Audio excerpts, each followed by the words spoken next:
հերոստացով հաղորդում էր քրիստոնեական։ Եվ քրիստոնեական հաղորդման ժամանակ ցույց են տալի մի կնոջը, որ ամեն ինչի համար փառք է տալի Տիրոջը։ Եվ ասա փառք ես Աստված։ Եվ ասա ժողովուրդ,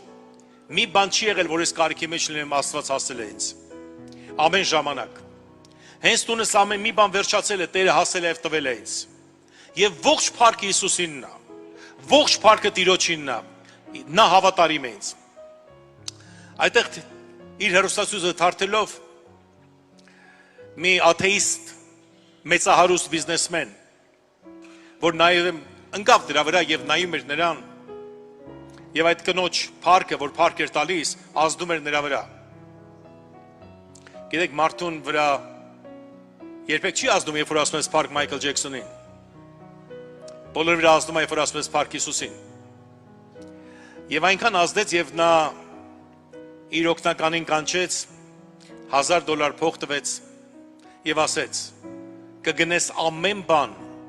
հագուստ, ուտելիք, ինչ հերիքի եւ կտանես այս կնոջը, կտաս նրան։ Եվ երբ որ այս կինը կասի, ով տվեց, ասա սատանան քեզ ուղարկեց սա։ Օգնականը վերցնում է ամեն բան, գնում է $1000 ապրանք, գնում է այդ կնոջ մոտ եւ հանձնում է նրան, այդ կինը նորից ձեռքերը բարձրացնում, ասում է փառք իմ Հիսուսին, փառք Տիրոջը, որ Տերը հոգում է ինձ համար։ Եվ վերցնում այդ ամեն պարգևները, նվերները, եւ այդ մարդը հարց է տալիս, ասում ես դուք չեք ուզում իմանալ ով է ձեզ ուղարկել սա։ Այդ կինը ասում է, ինչ կապ ունի, եթե Տիրոջ կամքը լինի, սատանան էլ կբերի։